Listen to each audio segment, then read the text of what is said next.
Hey, how's everybody doing?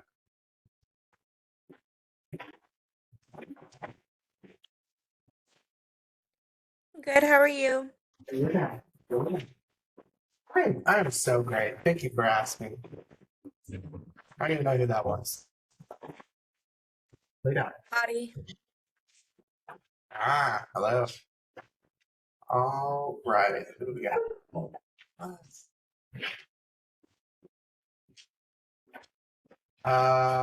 Morgan, did you email me something? Earlier? Was it you that had a quick problem?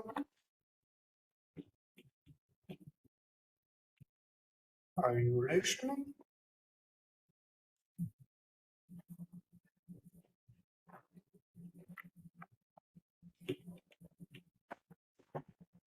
Somebody. Let's see.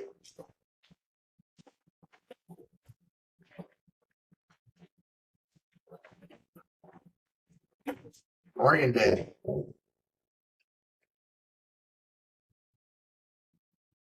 Yeah. You still showing 90. I don't know why, man. I'll double check. Don't worry too much about it. Grades don't matter. So I shouldn't even talk about the quiz. Actually, never mind. I just realized it's still live, so I'm not going to talk about the quiz. Uh,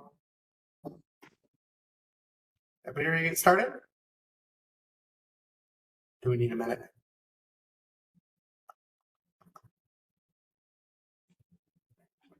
I will take your silence as we are ready to learn. Awesome. All right. Share screen.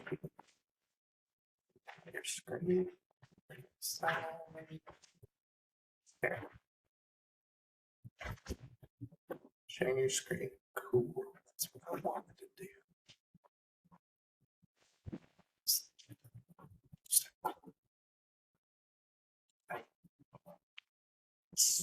Figuring it out, guys. Look at us. Look at us. 3 days in, we're pros. It's like I've been doing this forever. I've been doing this for 3 days. Okay.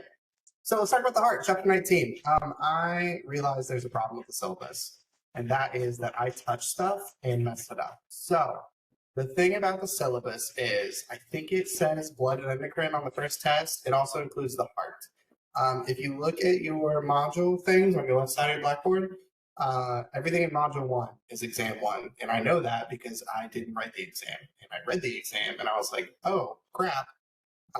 We need to talk about this. So the good news is that won't be till like next week. The bad news is there's one more thing on your exam. But the also good news is it is the heart, which is my favorite organ to talk about. So you guys are so lucky that you get to listen to me talk about the heart. In case you couldn't tell by my heart, I like the heart. So let's do it. Why not? Jump right into it. Okay, so the heart. This is a heart. I guess it's a human heart. It suggests a powerful engine, not inappropriate for a muscular pump that keeps the body continually supplied with blood. Yeah, go figure. The great thing about the heart is it does like one thing, and it's so easy to remember what it does. And that one thing that it does is pump blood throughout the entire body, and that's the whole job. Like even as far as like pumping blood from the heart to the lungs is part of the body. So that's the whole thing. That's literally all it does. People think it's for love and for love, and they're wrong. It's a pump. It's literally just a pump. In fact, one fun fact about organ donation is if you actually need a heart, you don't really need a heartbeat necessarily. So there's mechanical hearts that just kind of circulate the whole time. And the reason we found that out is because we started doing this thing called perfusion, which is the heart-lung machine. And what we realized is you don't actually have to beat. There's nothing about that except for it's just a mechanical thing that your body does to make sure that it beats. So the way a heart-lung machine is just it circulates, and people who need a heart transplant, who need a new heart because their heart sucks, they can just have like a mechanical heart that just kind of rolls with it. There is no reason to have a heartbeat. Sorry, I'm buzzing. I know I can still do it. There's 4 hours left in there. Okay. So this is the heart. It looks like that. Cool. Heart anatomy. All right. So we're going to go pretty in depth into heart and thorax anatomy in the lab portion. So I'm going to kind of glaze over it for now. Give you some key terms, some stuff that it's like, hey, you should probably know what this is. And then from there, we'll talk about how the heart functions a little bit. And then we're actually going to skip the set. If you guys are ahead and you're on the modules and looking at the slides, we're going to skip cardiovascular 2, and we're going to do that on Thursday because I don't like the order of it. So I think it's more important that we learn heart, how it works, and then conduction system. So if that's cool with you guys, you don't have a choice. So that's what we're going to do. The heart. So it sits within this area called the mediastinum, okay? So within your body, you have cavities. One of those is the thoracic cavity. Within your thoracic cavity, and what your thoracic cavity is involving is this whole area is your thoracic cavity, okay? So starting from your ribs, clavicle should be here, all the way down to the diaphragm. That's thoracic cavity, okay? So your heart sits right in the middle. The middle part of your thoracic cavity is called the mediastinum. And that is, I think that's what this is. Yeah, this little dotted line right here, that's what that's showing, okay? And then on either side, you have the lungs. As you can see, the heart's not like a perfectly symmetrical love you long time thing going on. It's like a weird shape, okay? So you have the apex, which is down here. You've got, this is the left side. We look at things anatomically. So left is the way you're looking at it. This is left. This is right. You have your ventricles, which are down here, and you have your atria, which are up top. Okay. So within the human heart, and for the purposes of anatomy and learning it, everything that's blue is deoxygenated. Everything that's red is oxygenated. Okay. So your blue stuff right here, that's your vena cava right there, and right there, and right there. These are your jugular veins that lead into the. There's a little bit of debate. Okay, so these technically at the current moment are called the brachiocephalic veins. They've also been known as the innominate veins, which innominate means no name. So it's like, okay, we can grow up and be a little effort into it. And then mostly because of this one on this side right here, it's like weird. It doesn't really, you're like, is it subclavian? Is it innominate? Who knows? So like this is brachiocephalic vein right here. This is this is subclavian, and then this is jugular right there again. So your jugulars fall into your brachiocephalic, into your vena cava, into your superior vena cava. There's also an inferior vena cava that comes from down here, right? And then those are the important things going out. So those are going to be blue. They're not actually blue. They're the same color. This is your aorta coming off the heart. So the blood comes from the vena cava into the right atrium, into the right ventricle, out into the lungs. So through your pulmonary arteries. So arteries means away, right? So arteries away from the heart. It doesn't mean that, but just to remember, arteries are away. So anything that comes away from the heart is an artery. Anything that returns to the heart is a vein, okay? So pulmonary arteries, you got a left and a right. They go way more branching, and it's not important that you learn that. If you take med anatomy, it is important that you learn that. Then they go into the lungs. We go through the whole system that we're not going to learn about for some reason. I don't know why they group that together. They don't group that together. And then blood gets dumped back into the heart. So through the pulmonary vein, you can't really see it, it's on the backside, into the left atrium, down into the left ventricle, and from the left ventricle, it shoots out into the aorta and throughout to the rest of the body. Okay? Any questions about quick and dirty anatomy? No. Awesome. Sorry, there's bugs floating around. Yeah, it's really easy, which is why I love the heart, right? Don't you love the heart? Cool. So this is a normal heart. This is not what an x-ray looks like. It doesn't look like that. It looks a little more like that. I don't know if you've seen an x-ray, but it's not colored like that. Okay. But this is with all the labels. So brachiocephalic vein. For the purposes of this class, if you call it brachiocephalic vein, if you call it subclavian, if you call it innominate, I don't really care. Those are all the same thing. I'm not going to count you off. And if I do, it's because I didn't make the question, and I'll go back and change it. So don't worry too much about that. You just, depending on what textbook you're reading, it might be called something different. This whole argument happened in the last like 20 years. So, and people have very strong opinions.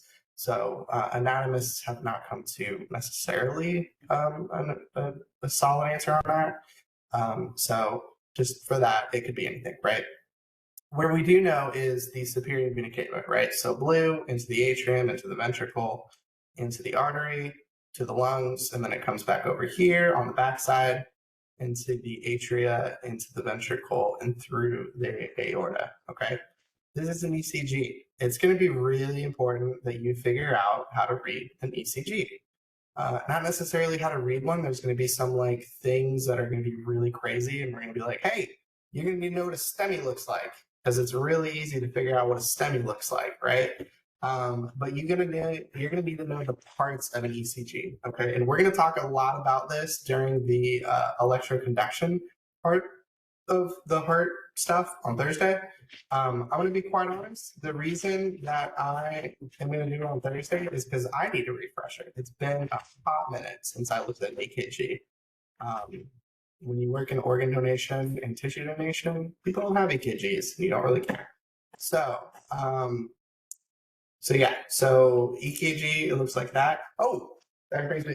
It might be too late for this, but let me show you something.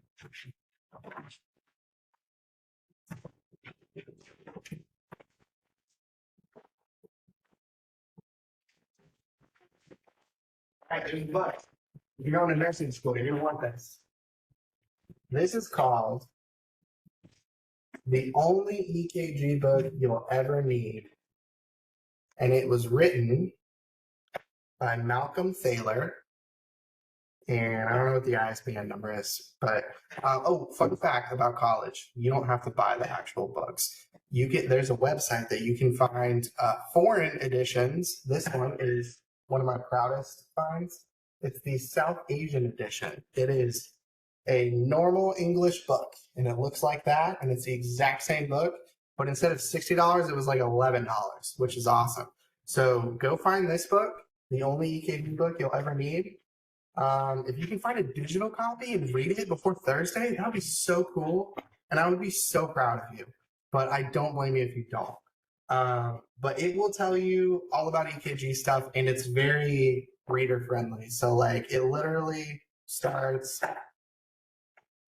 like, I don't know. It's super like, it's like reading a Sesame Street book instead of reading like literature, which is what most textbooks are. You're going to read this and be like, hey, Matt probably wrote this book. And I did not, but it's kind of the same. If you like listening to me talk, then you'll probably like that. If you don't, then you probably fail anatomy. So that's not my fault. Okay, so normal EKG. So here's the parts of the EKG. So first you have the, this is baseline millivolts. So it's a recording of the electrical activity. So if we start with 0 and calibrate it, you're going to have a P wave that's going to pop up, and then it's going to go down. That's the Q. And then the R is going to go up, and then the S is going to go back down, and then it's going to equalize again. And then you're going to have a T wave. And we're going to go way more in depth into that in a little bit, okay? But just remember, you're going to have a P wave, a QRS complex, and then a T wave, okay? And all that takes like a second between. So let's do some quick math. Normal sinus rhythm, okay? So that's everything functioning like it's supposed to. if one, and this is one heartbeat, okay? So if one heartbeat takes 1 second, how many heartbeats are in a minute? Jump in there. Jump in the chat. I think you can do it. 60. Look at us. We are crushing it.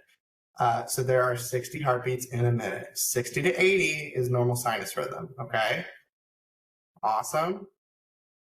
Anything above that is like getting a little tachycardic. Anything above 100 is not great, or you're exercising. Anything below 60 is bad. High heart rate will not kill you as fast as low heart rate will. Okay. So keeping a normal sinus rhythm is super important. And it's for that reason. I'm not going to touch on that. Well, I'll give you a tidbit. Okay. It's for that reason that cardiac muscle tissue actually doesn't need a pacemaker. So we have nodes that set that pace at 60 beats per minute. We actually don't need that. You can take the heart out and cut the electrical line, and it'll still beat at like 40 beats per minute. Okay, so it's really cool. The heart is awesome. It knows its job and it does it well. Okay, so that is an ECG, and again, we're going to go way into more depth with that. CPR. Why does CPR work? Well, if we go back to our anatomy and we realize that the heart sits in the mediastinum, right? The aorta is below it. So if we were to push on that, which is what's happening here, if we were to push on that, we're going to squeeze some blood out into here before we cut off the circulation here, right? If we compress it down far enough, it's going to cut it off right there. But if we squeeze that top portion, it's still going to pump blood throughout the body, right? So CPR, if you position it correctly and you perform it correctly, it is a life-saving procedure. It is probably the single greatest invention in modern medicine because so many people have been saved by CPR. And you should learn CPR because it's not that hard and you can save somebody legitimately. So, chambers and circulation. So, all right, here's the thing about circulation. There's going to be cardiac circulation and systemic circulation, okay? Cardiac circulation refers to circulation within the heart, okay? And we're going to go way more in depth with this in the lab. But there's also systemic circulation, and that goes into the body, okay? So from there, you're going to go from the right atrium. Let's say we start there. It's going to go down in the ventricle, up into the lungs. It gets oxygenated, dumped into the left atrium, left ventricle, and out into the system. Okay. Cool. Any questions? It's really straightforward. It's a circle. That's all it does. It's got a couple loops, but it's a circle. Any questions? Nope. All right. Membranes and layers around the heart. This is a fun one. Okay. So we're going to talk a little bit of embryology later, not right now, but here's what we need to know for now.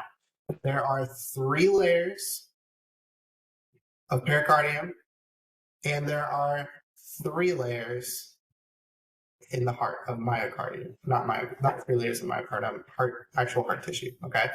So we're going to start from the inside and work out. Okay. So the first thing you have is endocardium. That's the first germ layer, all right, right here.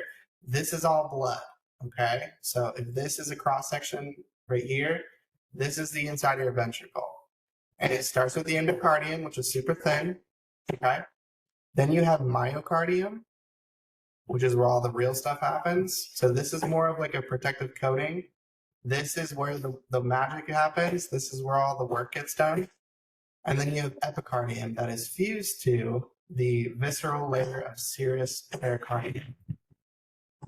Sorry, my dog's chewing on toy. All right, so from there, you have the visceral layer of the serous pericardium. So viscera means organ, okay? Plural means cavity, basically, okay? So if it's visceral pericardium and it's epicardium, it's going to be the most deep, basically. If it's parietal, right? It's going to, or plural, it's going to be the most superficial. So these layers are important that you learn. And what happens is, as you develop, you develop these things separately. Okay, so these are all different tissue. All right, they're not the same kinds of cells. We'll again in lab we'll talk about that. So your pericardium is like a fibrous layer. Okay, so you have a fibrous pericardium. We're going superficial to deep now. So it's a really thick layer. It feels like what does it feel like? Kind of like a sheathing of like a sausage casing. If you have a raw sausage and it's like that thick stuff, that is kind of what it feels like, a little more fiber, like a cooked sausage mostly. So fibrous pericardium, and then there's a layer between, so the parietal layer, the serous pericardium, so parietal outside, right, closer to the pleura. And then there is a cavity between that. And then there is the visceral layer of the serous pericardium. So serous pericardium is visceral layer, parietal layer, and cavity between. Okay. So in the visceral pericardium, in the serous pericardium, there's a layer, and then that in between. That's the serous pericardium. The fibrous pericardium is the thing outside that. So one layer of fibrous pericardium, 3 layers of visceral pericardium, of serous pericardium, and then 3 layers of heart tissue. This is a common thing.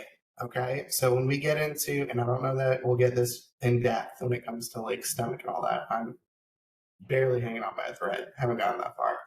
But when it comes to most organs, you're going to see this same kind of theme where there's like an endo tissue, a myo tissue, an exo tissue, or an epi tissue. And then there's going to be like a layer around it, like a parietal covering, or like a pericardium kind of thing, but it's for all tissues, right? So just keep that in mind. Cardiac tamponade. This is bad. It's not good, and it'll kill you.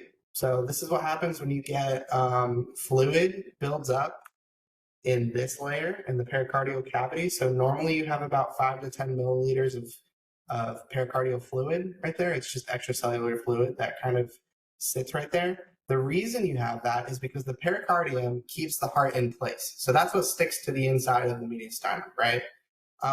If you have something that's moving and contracting constantly, you don't want that to be attached, right? Because it'll just rip on the lungs and it'll just shred the entire inside of your body, and that's bad because you're bad. So you have fluid between that and in this pericardial cavity, and when it builds up, for one reason or another, if it fills up like this, usually trauma is a big problem. It will fill up with fluid. Now, the reason that's bad is because it pushes on that heart. Remember, this pericardium, the fibrous pericardium, is tough. It's like sausage casing. There's no stretch in it. So the heart's beating within the casing. It's moving around like this. So if you decrease the space, you're stressing the heart out. And stress is bad for the heart, unless you're exercising, in which case it's good. Okay.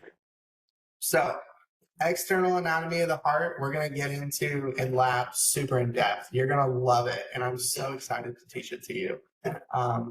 Yes, you will need to know like all of these terms, and I'm so sorry for that, but I'm not, because the heart's awesome. But yes, this is the anterior view. This is the posterior view.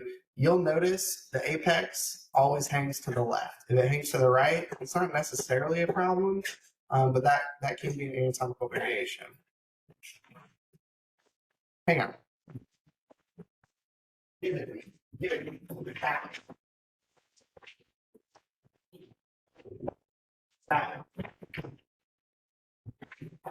Just gnawing on this stuff. All right. So the layers of the muscle, okay? you're gonna notice the thing about the heart is it's like weirdly shaped. Like it's not like a perfectly symmetrical. You'd think blood in, blood out. It should be like a tube or something, and it kind of is.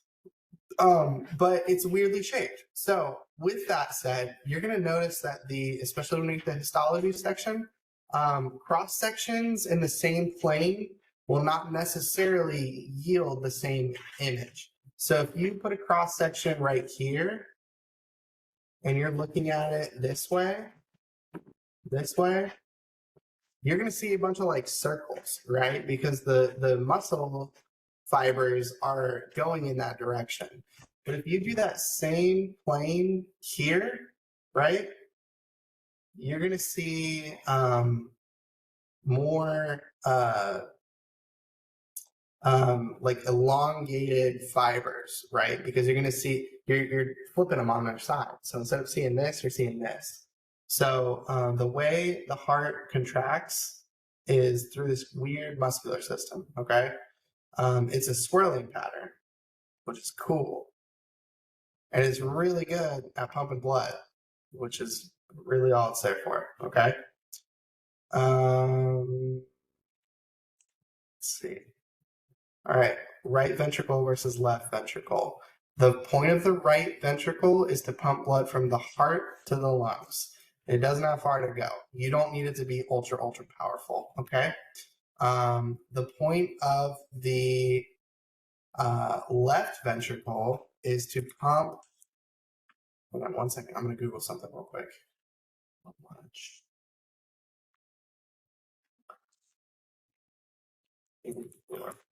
Body. Okay. I knew it was a big number. Okay. So according to Google, you have about 100,000 miles of arterial capillaries and like blood vessels throughout your body. Okay. And that's Google. So we know it's legit. And I know it's a big number. So it's probably right. 100,000 miles worth of length. Okay. So that is a long ways to go. All right. So you need a lot of muscle to push through all of that resistance. Okay. So your left ventricle, that's its job, is to push all that blood into your body throughout your entire body. Okay. So yeah, it's got to be big and thick and chunky boy because it needs to pump all of that stuff. Okay. So if I give you like a cross section like this, and we're looking down into it, and I give you a label right here, let's see who wants to answer that question. If I give you a label right here, you're going to say left ventricle and why. Somebody jump in, answer the question. The opening? No. Thicker myocardium, exactly. It's way thicker. And I think this lab thing is cool, but you should see that in person. Oh, you can. All right, here's your homework assignment. All right, everybody go to Publix or the butcher store and buy like a little chicken heart, or sometimes they sell other hearts, like liver and gizzards and stuff like that. They sell all that stuff at the butcher store or Publix. Go find some hearts and then just cut them open, and then people will think you're a freak, which is fine.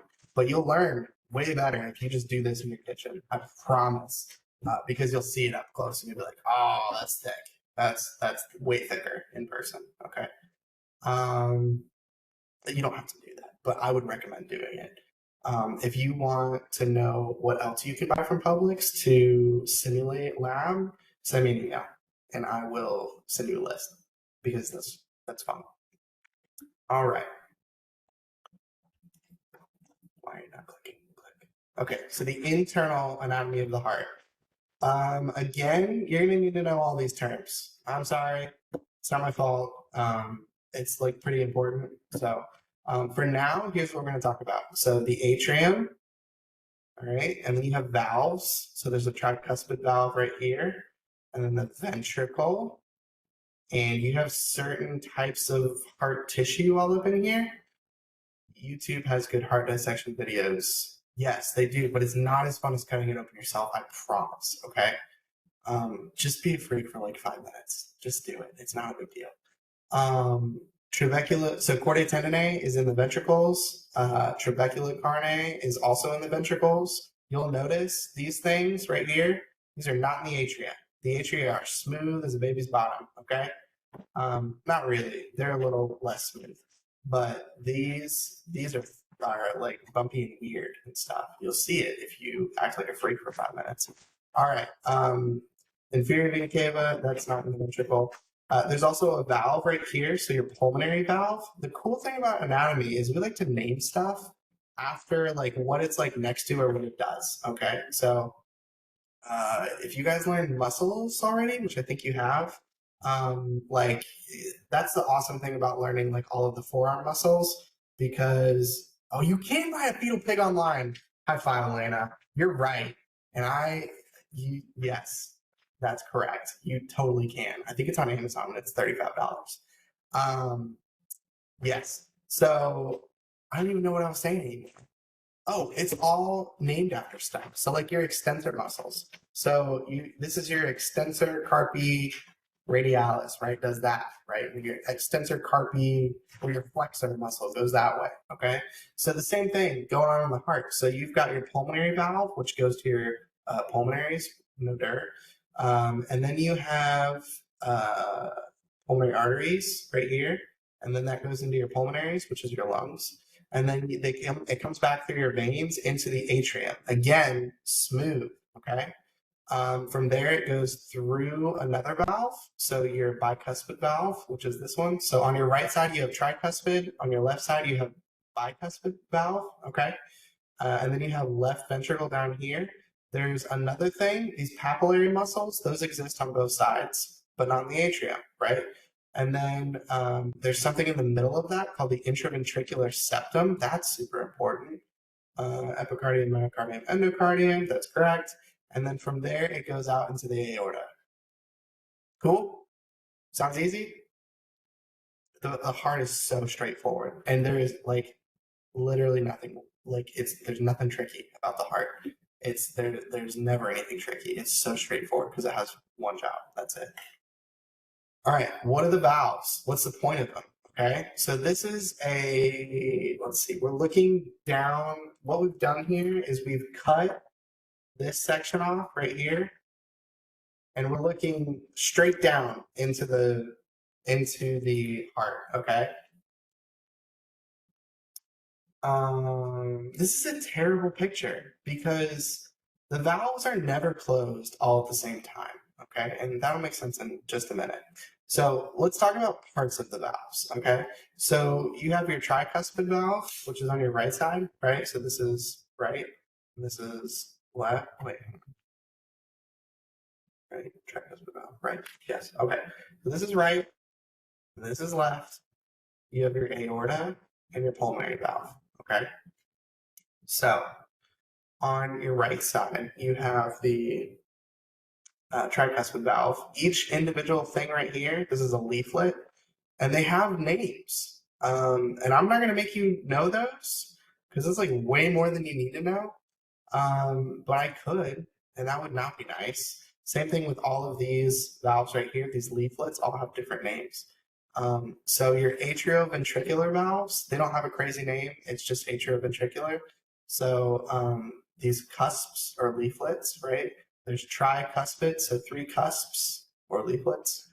There's bicuspid, which is called mitral valve right here. So your bicuspid does have a weird name. It's called the mitral valve. There's chordae tendineae and papillary muscles, which we'll talk about in a second. And then there's also your semilunar valves. So your semilunar valves are here and they look the exact same, right? So your aortic valve and your pulmonary valve. So there's 4 valves. One's a tricuspid, one's a bicuspid, the other 2 are tricuspid, but they're semilunar valves, okay? All right. So chordae tendineae, these are attached to the bottom of the valves, okay? So these leaflets kind of collapse and the chordae tendineae are like right in the middle, like this space right here. Now, something that's really important. Here we go. That's a good picture. So the chordae tendineae don't pull on the valves. That's something that people think happens. The chordae tendineae aren't pulling on the valves. What they're doing is they're holding them in place and keeping them from collapsing. Same thing with the papillary muscles. The thing that opens and closes the valves is the pressure gradient, right? Physics from the aorta or from the atrium to the ventricle. That is what opens the valve. Is the pressure up here gets too much, so it pushes the valve open and pushes the blood into the heart, into the ventricle. Okay. And then eventually the pressure gradient shifts in this direction and it's more pressure here and it pushes it back up, which closes it, right? Because it looks like a weird parachute thing. Okay. So chordae tendineae and papillary muscles do not pull the valves open. Pressure does, period. Okay. The only thing that they're there for is to stabilize the valves, right? To keep them from collapsing in a weird way that they fold over or something like that. So this is a better picture. You can see these two valves are open and these two valves are closed. So if that's and this is and the valves look the same. They look like this. So they open like this when the pressure is pushing them through, and they close like that. Okay, so maybe it is a heart, I guess. They do it. All right, so valves open when the pressure gradient is pushing the blood down, right? And then they close when it's pushing it back up, and they're parachute shaped. Okay, so two things are happening. Okay, number one, your body is sending in electrical conduction and innervating your heart muscle. Okay, we're going to talk about that in a little bit. Number two, that's causing a response. So your atria are contracting a little tiny bit, and then your ventricles are contracting a little bit. Your atria contract and your ventricles contract. Both of your atria contract at the same time. Both of your ventricles contract at the same time. This doesn't contract while this is contracting. This doesn't contract while this is contracting. You'll create backflow problems. Okay. It's not good. All right. The other thing, it's not all doing it all at the same time. A lot of people think that it's just squeezing and squeezing because that's what CPR does. CPR works because a little bit of that is happening, but not really. It's a coordinated effort and it goes like this. So lub dub, lub dub, lub dub. Awesome. So if your tricuspid and your bicuspid valve are open, that would mean if this is the atrium up top right here, what is happening right now? Like, let's look at this picture and just think it through. Use some logic, okay? If these valves are open, what is happening right here? There's a couple things happening, so throw them in the chat and I'll tell you if you're right or wrong. And then we'll embarrass you if you're wrong. Not really.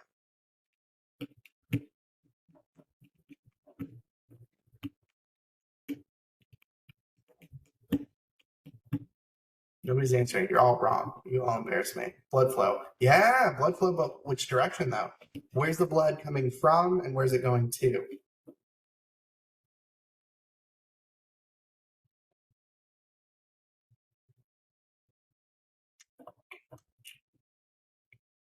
The blood is flowing from the left atrium to the left ventricle. That's correct, but both of these valves are open, right? So it's not just the left atrium or the left ventricle, it's also the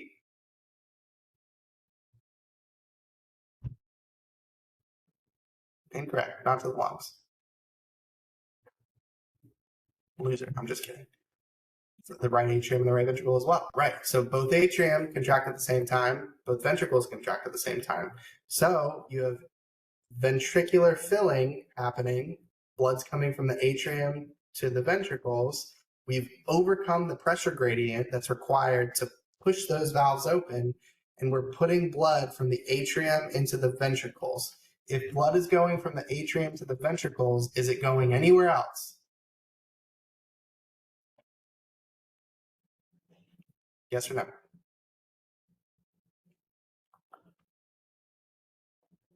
No. Why is it not going anywhere else? I'm going to give you a hint.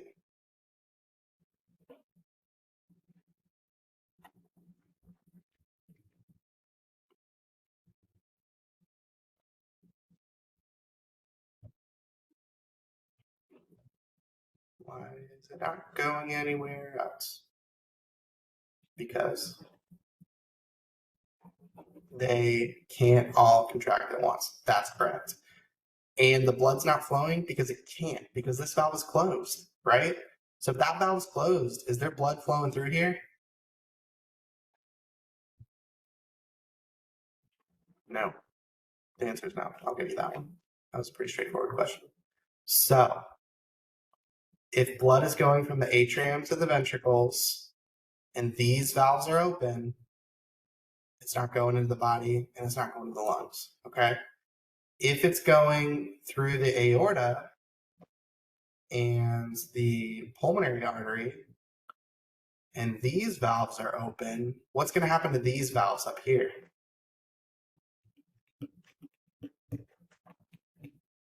Close. Correct. Yes. Why? Because there's backflow. So when this pressure gradient, so let me see this, maybe this example. So the pressure is high here, which causes this to open, which as that pressure shifts to here, it's pushing this closed. It's not pushing this closed. Okay, a good way to think about this. We're not taking like a finite amount of blood and it's going like 50 mils from here, and then we push it into here, and then it pushes into here, and then it goes throughout the body and comes back, and it ends up over here, and then it ends up over here. This system is a closed system, which means that it's all fluid filled. Okay, so if we've not overcome the pressure gradient to open the aortic valve, that's because there's backflow on the aortic valve. So there's blood already here that's pushing it closed, okay? And this blood doesn't have enough pressure to push it open. Eventually it will, and when it does, it'll snap this shut, okay? But it doesn't have that yet. So because that's not happening, you're not pumping blood from the heart to the rest of the body. Now, technically, when your heart beats, so when you have your left ventricle beats, your aorta will increase so that it can take that blood, right? Like it's stretching, like your tissues stretch, except for your pericardium, which doesn't stretch. But your tissues stretch. And so those have to relax as well. So that'll cause a little bit of pressure on the system. But it's not active pressure. It's passive. It's a passive process. Your body's not making you do it. It's just happening because it's relaxing, kind of like when you're breathing, but we'll get there.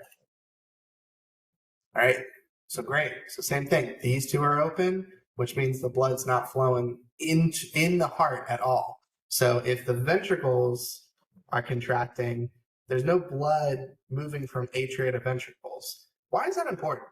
What causes stenosis in the valves, particularly the aorta? We'll get there. So why is that important? I don't even know why. Apparently it wasn't that important. Oh, backflow. You don't want to cause backflow. And here's the reason why. Because blood won't go anywhere if there's backflow. So if this doesn't happen all at once, the blood will go nowhere. And if the blood goes nowhere, what happens to your tissues throughout your body that can't get fresh blood, that has fresh oxygen? You die. That's correct. I'm going to give you a little disclaimer. If I ever ask you what happens, death is what happens most of the time. If it's something that doesn't work and I say what happens, you die most of the time, or you get close to it, okay? So that's a fair answer. It's kind of like when you're in Sunday school and they're like, why does it do this? And you're like, Jesus. Yes, same thing, okay? You die if that doesn't happen. So let me answer your question, Ariane. What causes stenosis in the valves? So stenosis is a fancy word for something getting smaller, okay? It's a word for, it's not necessarily like the pathology that creates that situation. It's just this goes to this. That's what stenosis is.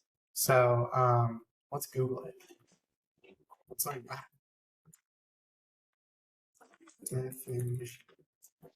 Stenosis is a medical term that refers to a narrowing or constriction of a bodily passage or orifice. such as a blood vessel, tubular organ, or structure. Okay, so stenosis. You have aortic stenosis?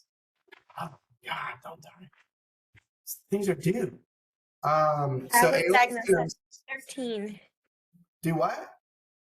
I was diagnosed at 13, and they could never tell me why.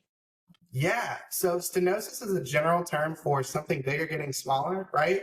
And we don't always know why, right? So if you're aortic, if you have aortic valve stenosis, there's something going on in here that's causing this circle to be smaller. Okay. That could be, it could be congenital. You could be born that way, like Lady Gaga.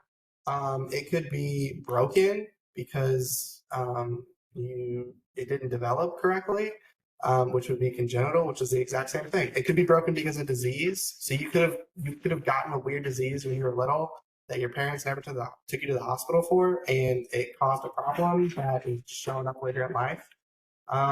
It could be a number of things, but I'm not a doctor. I'm a master. Remember that. So I don't really know, but I'm sorry you have to deal with that. But you're probably fine, right? Most people with that are relatively okay. Great. Awesome. Cool. No excuses if you don't turn in your homework. All right. Any other questions? That's a great question. I like talking about things like that. You probably don't, but that's given. No questions? Okay. Do you want to ask Ariana any personal questions while we're here? No? Okay. Where are we at? Very interesting. It's related to untreated strep. See, I told you, I'm almost a doctor, but I'm not. AV valve support. Cool. Chordae tendineae. So again, their support things. They're not pulling on anything. The papillary muscles are not pulling on anything. They are just holding it in place. Okay. The trabecula carne is the word trabecula and carne, like those are super Latin words. They're not related to the function of like what they're doing. They're talking about what they look like. So they look like weird meat, is what they're talking about. Long trabecular meat is what they're talking about. So it's not like they're like there's not like a function other than like increased surface area and improved contractility. So, which is important because we're dealing in small numbers. We're not dealing in like, you're not pumping like a 2 liter of Mountain Dew throughout your body. You're pumping like a little tiny bit of blood. Like 50 milliliters is like a handful of blood. I don't know. Okay, coronary circuit. So, coronary circulation, systemic circulation. Systemic goes to the system, the whole body. Coronary stays local, right?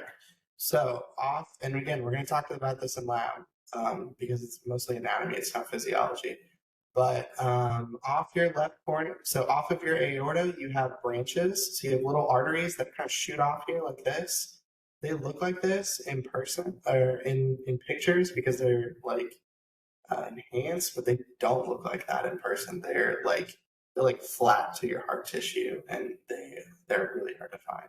But it's super fun if you go buy a chicken from Publix and do it yourself. This is the anterior view, so you have a left and a right coronary artery, and then those wrap around. So your left one becomes the circumflex artery, and then that you have that chickens. Okay, anatomy classes at Elena's house next week. I'm just kidding. So your circumflex artery, and that provides blood to the back of your heart. So we're going to talk a little bit more about that later. But if I cut off blood flow right here because you have stenosis, word of the day, which could be caused by cholesterol buildup or plaque, what happens over here? The backside of your heart doesn't work. And as you can see, this anterior side is like right atrium, and then right ventricle is like here. So it's mostly anterior, the right side. The back side is the left ventricle and the left atrium. So if the left side of your body or the left side of your heart doesn't work, that's like real bad, and you die. Pulmonary artery is near the apex of the heart. Are you talking about here or here? Because the answer is no. This is not the apex of the heart. This is the top of the heart. But yes, these are pulmonary veins right here. This is your pulmonary artery. No, it's not. Never mind. Hang on. This is your pulmonary artery right here. This is your pulmonary artery right here. And then this is pulmonary artery as well on the bottom. The pulmonary vein is here. It goes on the anterior side. So, let's see. Please don't hit me. So your pulmonary artery is right here, and then pulmonary veins. Oh, I'm so sorry. I'm an idiot. Sorry. Your right side of your heart goes to your pulmonary artery, and then your pulmonary veins drain into your left side. So in this picture, we can see the vena cava right here, but we can't see the pulmonary artery. It's right here on the anterior side. But these are the pulmonary veins, and this is where the blood comes back. And this is left atrium. How do they pump to both atriums? How does what pump to both atriums? Your pulmonary veins go to the atrium? Is that what you're asking? Your pulmonary veins return to your left atrium, not your right atrium. Everything on the right side is systemic. So this is blood coming back from the body, drains into your right atrium, and then to your right ventricle, and then to your lungs. And then from your lungs, it's left pulmonary veins, left atrium, left ventricle, and aorta. All right. Well, that's awesome, dude. You can teach me anatomy. All right. You guys are so lucky I'm good on the heart, because if I wasn't, there's way too many distractions today. Anyway, does that make sense? Are we good?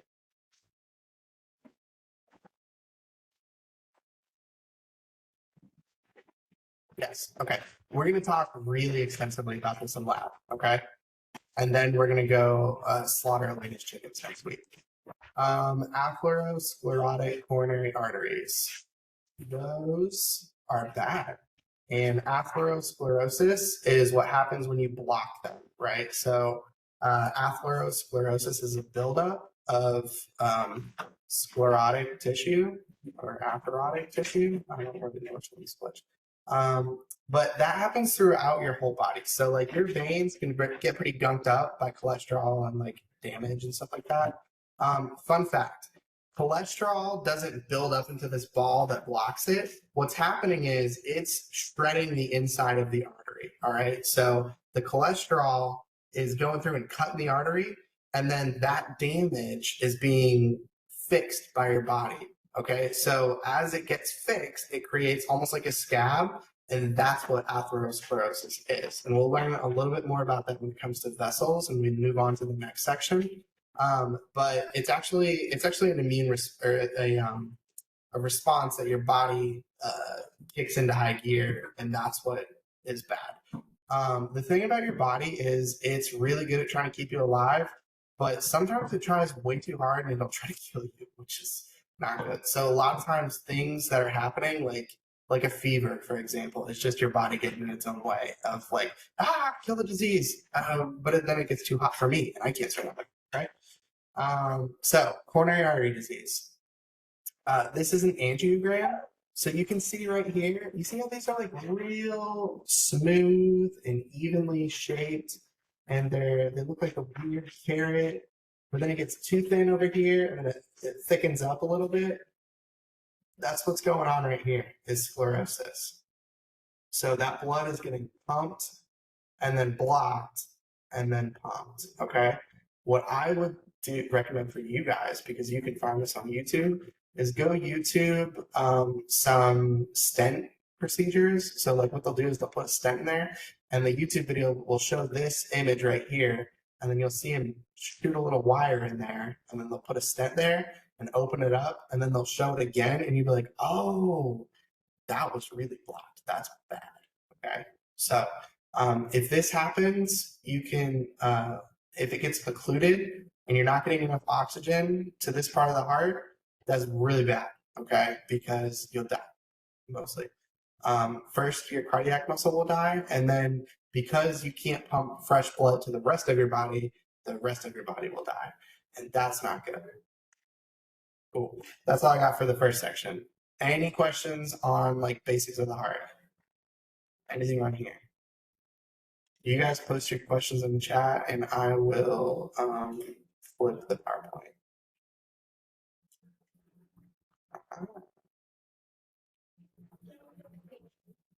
Okay. Home slideshow. From the beginning. All right, last chance. Any questions?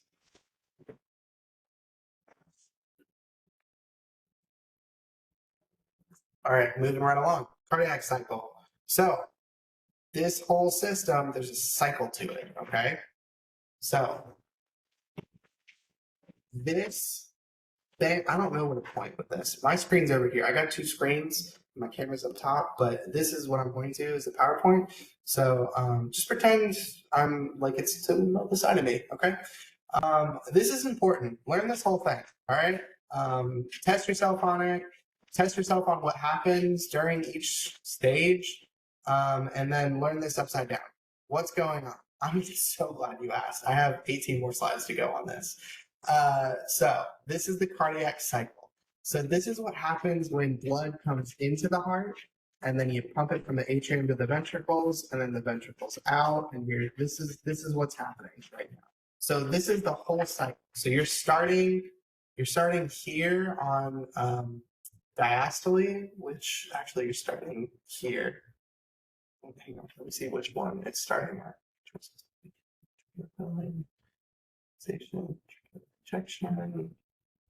Okay, you're starting here.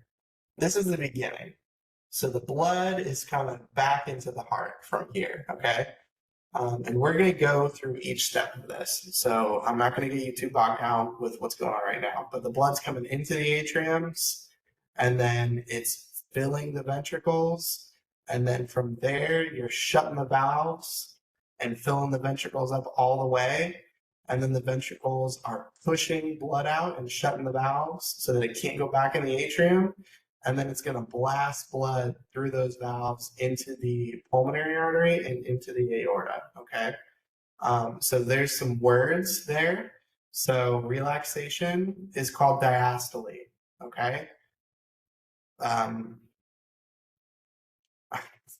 I was going to say laxation because relaxation, it's not correct though. Relaxation is diastole. Active processes is systole. So if the heart's relaxing, it's diastole. If it's contracting, it's systole, okay? Systole, diastole. Those are the two important things. All right. On the inside of this circle, this is the atrium. This is what's going on with the atrium at any given time. And on the outside, this is the ventricle. And this is what's going on with the ventricle at any given point during that.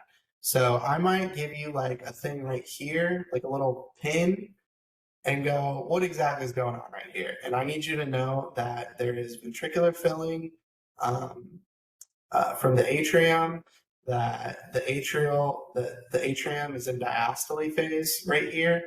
That the ventricle is in diastole, and that there's a passive filling going on. So we're going to get there. Don't worry too much. But at any given point, you should be able to kind of like pinpoint what's going on right here and look at this and go, oh, atrial systole ended. And so the next step is this. So we'll get there. But this is called the cardiac cycle. And it's how your body lives. Okay, so step one. 75 beat per minute heart rate. So a little more than 1 beat per second, right? So when the cycle begins, everything is relaxed. So your heart has just gone through a phase of beating. So everything is relaxing. Your heart beats 24/7, hopefully. So it needs a break every once in a while. And that every once in a while is between beats. Okay. So it's going to work and then it's going to relax. And then it's going to work and then it's going to relax. So there's no, it's not like an accordion. There's no equal energy expenditure going on. It's either going to work or it's going to relax and go back to normal. All right. So when the cycle begins, all 4 chambers are relaxed. That's important. Everything relaxes all at once. That lasts for a millisecond, okay? And then you have atrial systole. So the atria will fill the ventricles with blood by contracting, systole, okay? And then the ventricles will contract, and while the ventricles are contracting, the atrium are relaxing, okay?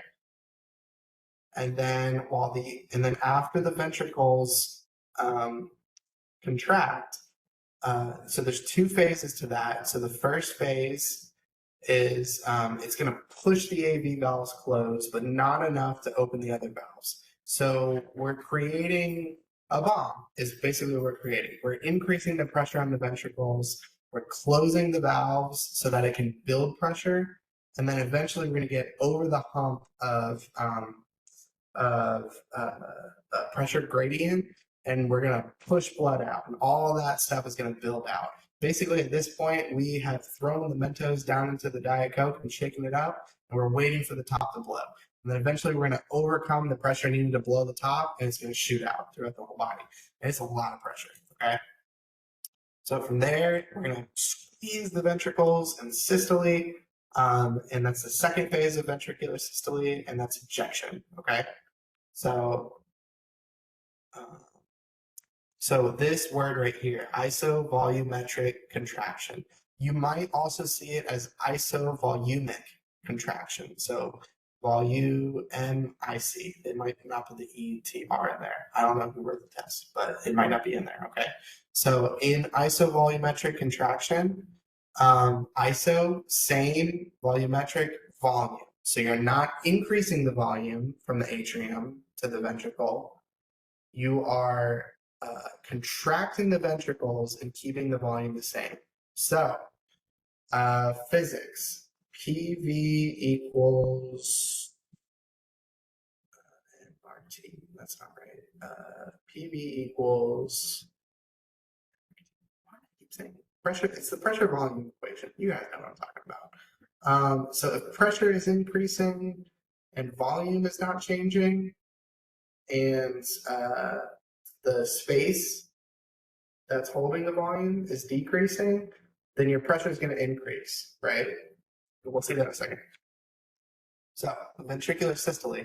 So after your semilunar valve is open and it shoots the blood out, the Diet Coke shoots everywhere, you have ventricular ejection. So this is your ejection phase. So ejection fraction, that's a thing we'll talk about in a minute. And then your ventricles are relaxed. So ventricular diastole, and there's like early phases and late phases. So in the early phase, your ventricles squeeze and then they relax, and the blood pressure in them drops, allowing the pressure of the valves to close. Okay, so they're open, and then you're dropping the blood pressure, and the valves are closing and blocking that backflow, so that the increased pressure in the aorta can squeeze that throughout the entire body, okay?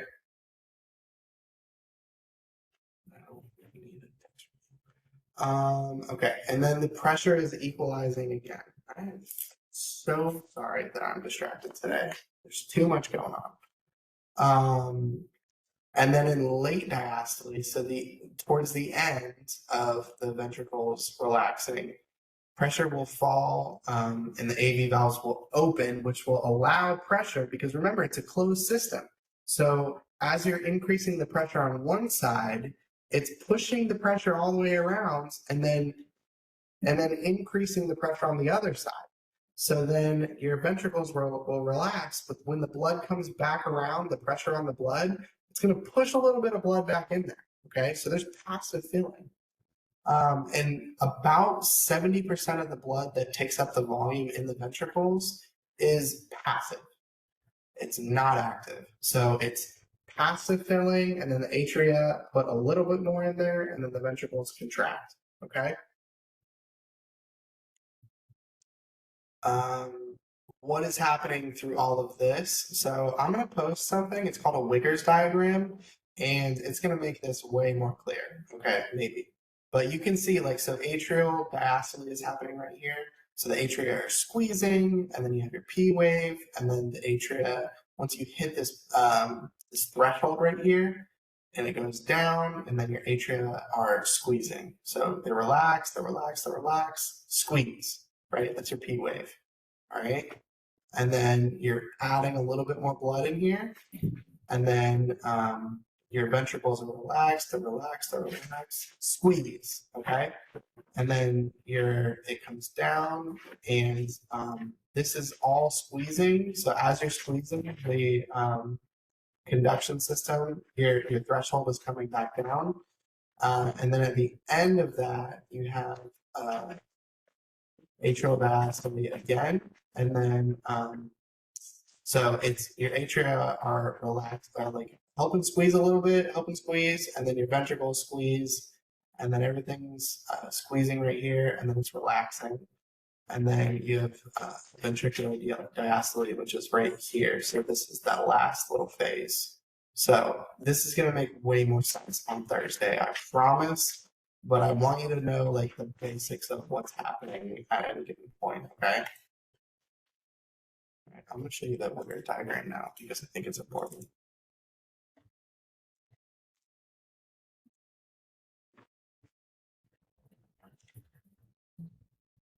Okay, this is a Wiggers diagram. Wiggers diagram, okay? So this is during the conduction. So this is your EKG, right? Let's see if there's one that's labeled. That would be great. So you have pressure and volume right here. So ventricular volume right here, and then you have pressure right here. So the ventricular pressure is in blue, the atrial pressure is in yellow, and the aortic pressure is in orange. Okay, so you have the pressure is decreasing in the aorta, and it's increasing in the atrium, right? So atrial pressure is increasing. If atrial pressure is increasing, because remember there's that little passive filling section, so a little bit of ventricular pressure as well. And then the mitral valve closes, right? And then the atrial pressure is going to increase that last little bit because it's just pushing out the rest of the blood. And then that's gonna increase a little bit of volume into the ventricles, and then you're going to hit a threshold right here. Okay, and once that threshold is hit, you have isovolumic contraction. So your ventricles are going to start squeezing, and then they're eventually going to overcome that point where the valve stays closed, and then all that's going to be shot out, right? So that's what's happening right here. So that valve is closed, and then the mitral valve opens when the pressure gets too low, and then you have active filling again, and then the mitral valve closes, and then you have that little, and it all starts over again. Okay, so ventricular volume during that, you're gonna increase, and then shoot it all out, and it's not all of it. You're going from 130 to 50, so you're shooting out about 80 milliliters of blood, and then there's gonna be a residual volume of about 50 milliliters that stays in your ventricles. Okay, and then you're gonna passively fill, actively fill, contract, and shoot out. Okay, so this is helpful if you need to see all of those processes all at once. It's called a Wiggers diagram. All right, stethoscope placement. So there's some good YouTube videos on stethoscope auscultation things. Just know that you're like listening to what's happening. So like there's an ejection click, like if there's stenosis, you'll hear like a click kind of thing. You'll hear the valves like snap open. That's what the sound is. And the sound is also like turbidity. So you can like hear it like it's almost like if you put your finger over a hose and it makes like a that's what's happening. So All right, this is like a abbreviated Wiggers diagram. So, and then it's also got sounds on there too. So you're gonna hear first sound when the valve closes, and then you'll hear that like increase. Push down sound. Push.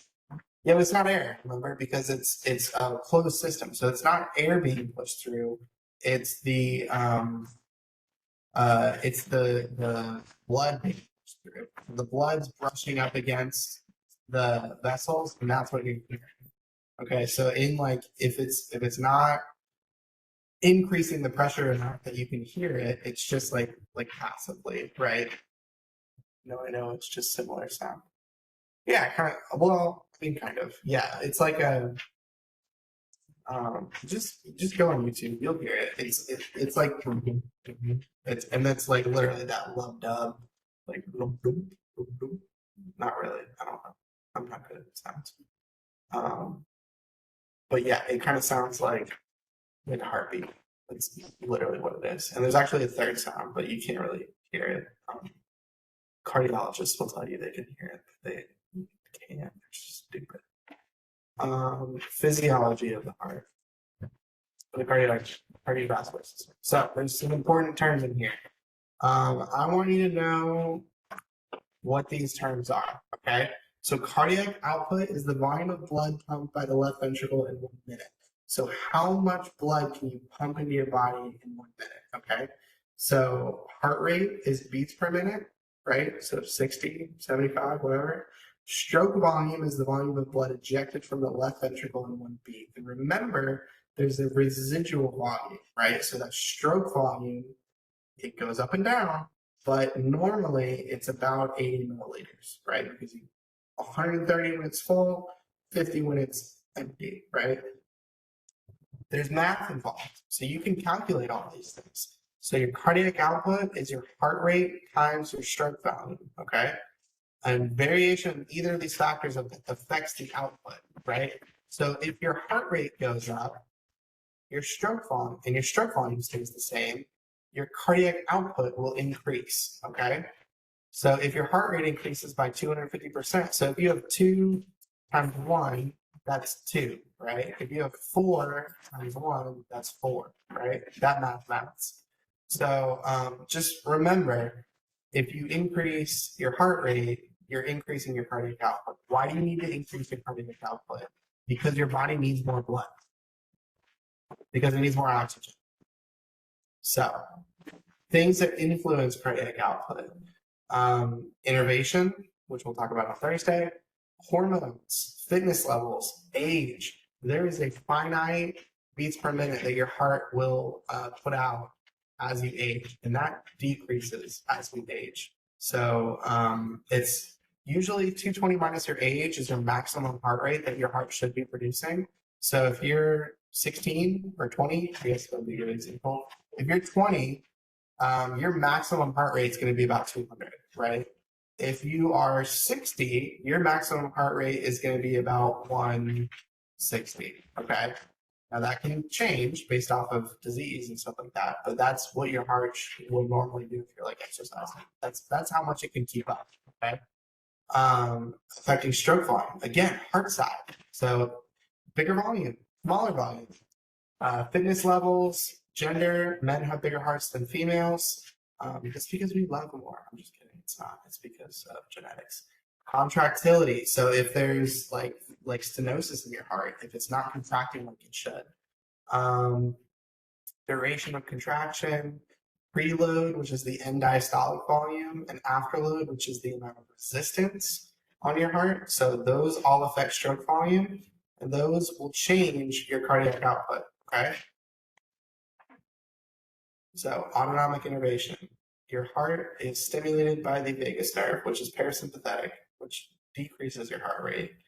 And it is paced by the sympathetic cardiac nerves. So your sympathetic chain is where it comes from. We'll talk about it on Thursday. Maybe. Innervation. Yeah. Okay. We'll talk more about that on Thursday. Stimulation. We'll talk about that on Thursday as well. Factors affecting stroke volume are all these. And this is like this chart, you don't have to like know it, you just need to know like if you like increase your stroke volume, it'll increase your venous return. And like this is like the influence chart. Yes, would be a good way to put it.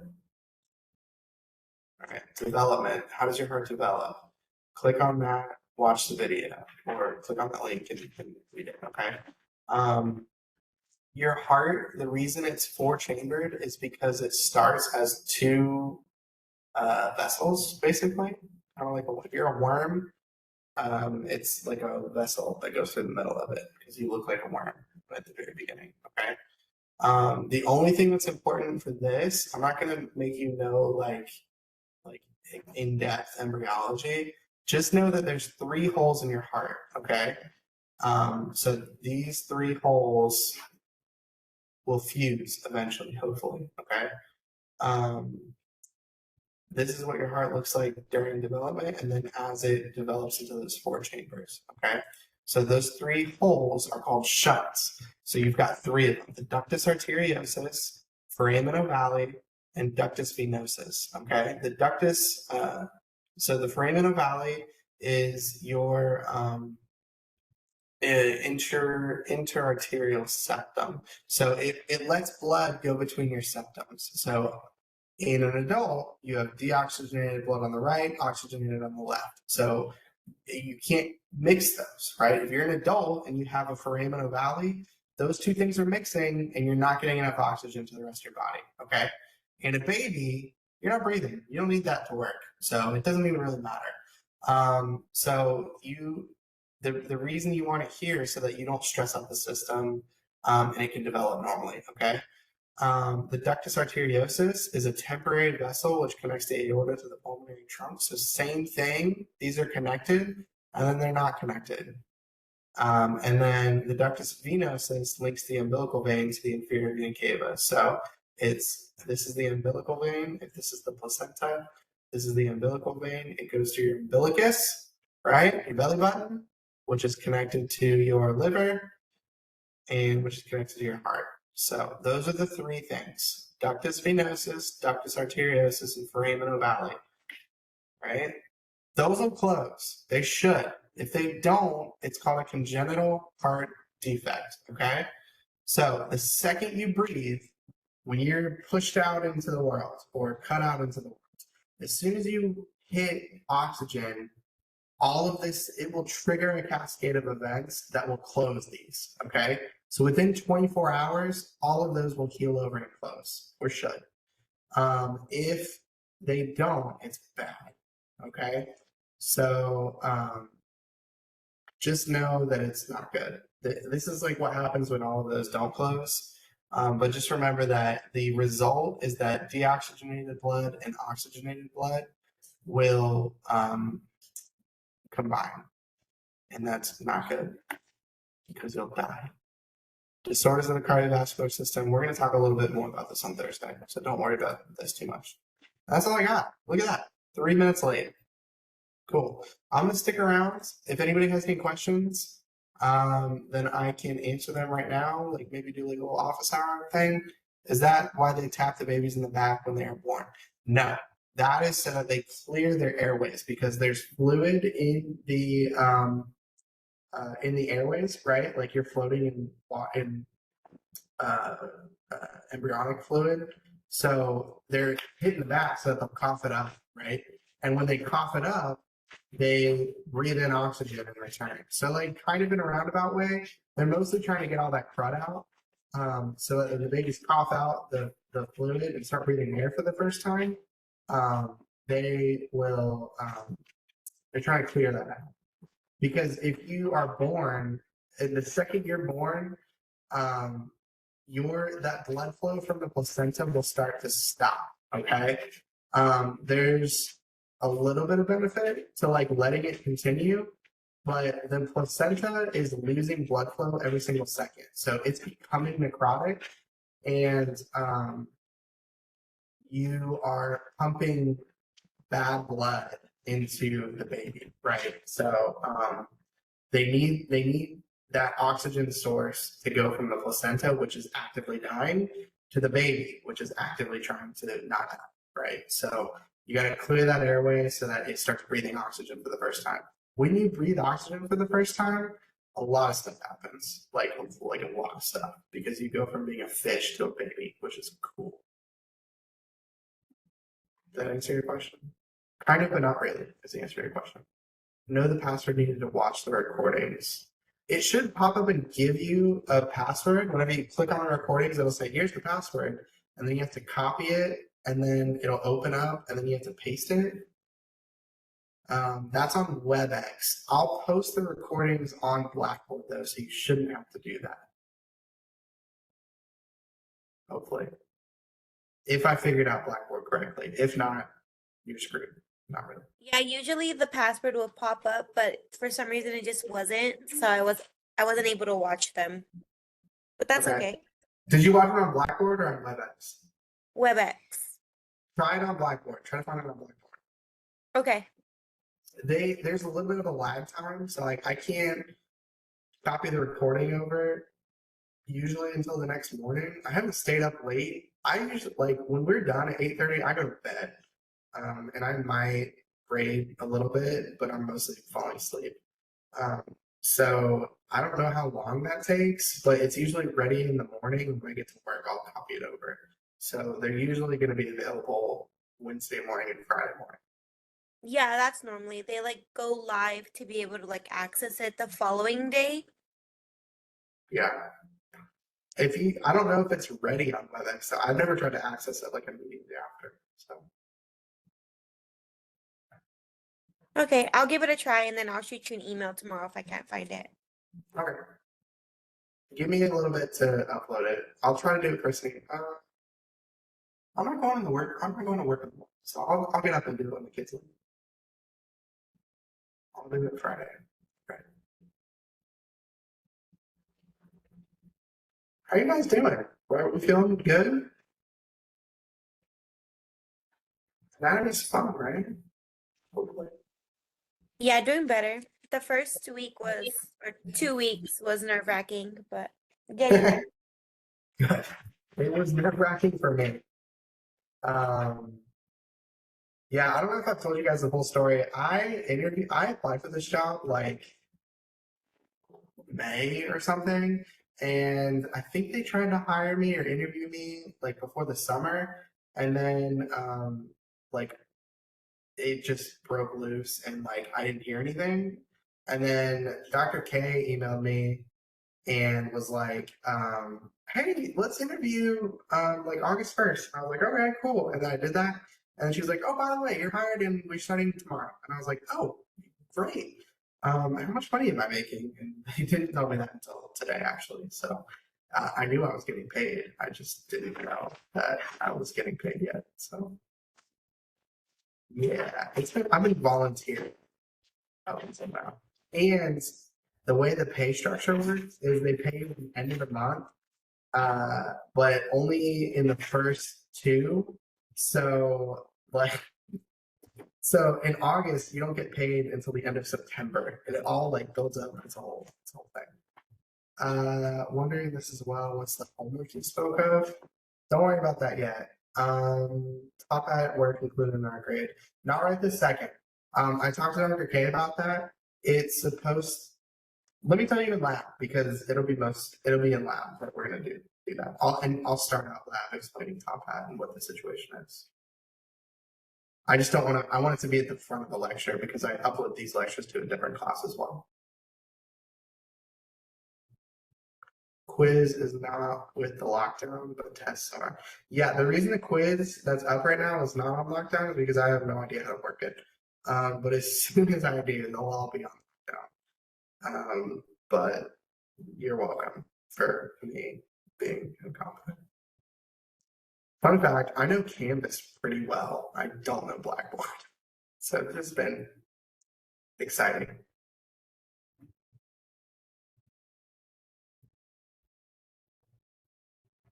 What do you do for work? I know transference, but what exactly? That's a fun question. I'm glad you asked. I am the super easy if you're familiar with the outline. Thanks, Nicole. I'll make the next one harder. You're welcome. For work, I am the assistant manager of tissue. I run the tissue bank here in Georgia. So I'm over all of surgical recovery for the whole state. So if you become a donor, there's organ, tissue, and eye donation. So organ is life-saving, and that's like the people flying out on planes and going all over the country and Grey's Anatomy stuff. Tissue is, yeah, it is awesome. Tissue is, do I steal body parts for a living? No, I'm not, and I'm not going to say it like that, obviously. Tissue is like grafts. If you donate a placenta, kind of, but not really. Tissue is like grafts. So like people who need like an ACL repair or like heart valve replacement. So you can get like a pig valve or like a heart valve from a cadaver. There's bone grafts, there's skin grafts for like burn victims and stuff. Organ is surgeons and a whole team. Tissue is not people that are not alive. They've passed within the past 24 hours. So you don't need to be a surgeon to recover that. You're not going to hurt them. So I lead the program. I have like 20 employees, and their whole job is to recover tissue from donors. So people who have registered to donate tissue, and then we also like call families and ask if they want to have the opportunity to donate. So we do like all the pre-processing stuff. So we do the surgical recovery. I'm actually in the OR doing the surgery, taking stuff out. And then we package it and we send it. We process our own stuff. The company's called LifeLink if you guys are interested in who deals with you after you die. So we process it. We send it down to Tampa. That's where our like processing facility is. And then we process it there and then bring it back up to Georgia and like distribute it throughout the community. So like people in the local community. We work with other processors, like there's skin banks, there's heart valve banks. There's a company called Artivion that we work with, and they're based in Kennesaw. And they do all of the like processing for the vessels and hearts and stuff like that. And yeah, so I've done surgical recovery for, I spent 7 years in recovery, and then I worked on the research side as well. So placing tissue donors with researchers. So like academic research, like Harvard and Yale and Brown and all that stuff. I've sent tissue all over the world from research donors. And then also like pharmaceutical research as well. One thing that happened a couple of years ago is the EPA basically came out, or the FDA came out and were like, hey, no more animal studies. And so we had to create human models. So one thing that we got really big into was cell therapy research. So like creating a tiny liver on a chip, and you can test a whole bunch of stuff so that you don't have to like kill a monkey in the process. So that was a big thing. So I worked in research specifically for a long time, and is the brain the only organ that can't be transplanted or donated? Yeah, it can't really be transplanted. Then there's not really a point. It degenerates after a long time, so you wouldn't really want somebody else's brain. But it can go to research. So one cool thing that I'm doing right now is we would have a project with the DoD and veterans, and they're finding like PTSD or shell shock or whatever is really more. It's a physiological dysfunction. And so I have a program that I work with the DoD, and I send them military brain donations. So it's really cool. What do we mean? What do I mean? I have a bachelor's in exercise physiology and a master's in anatomy education. So 2 years ago, I decided to go get a master's because I wanted to, and I hate myself. It's a long story, but basically like I spent a year flying to Baltimore to yeah, that's exactly. So I would be the person that picked the brain out. That's what I did. That's what I do. That's what I did from research mostly. So yeah, I spent a year flying to Baltimore to go to Hopkins to get a master's, which was so much fun. It was a blast. And I don't have a doctorate. So. But I did attend Johns Hopkins Medical School, so which is a really cool flex. And I can be like, I went to med school, but I didn't. So I took all my classes were with all the med students. So like I have friends who are like still in school right now, and they're like, I'm out like making real money, and they're like, I hate you, I hate you, I hate my life. So cool. I should be a doctor if you want to. I took the MCAT. I didn't do as well as I wanted to. I would love to go to med school. At this point in my life, with 2 kids that are small, like dropping everything and going to med school is not really a super great move. So yeah, I have my own insecurities about that. Cool. See you in lab.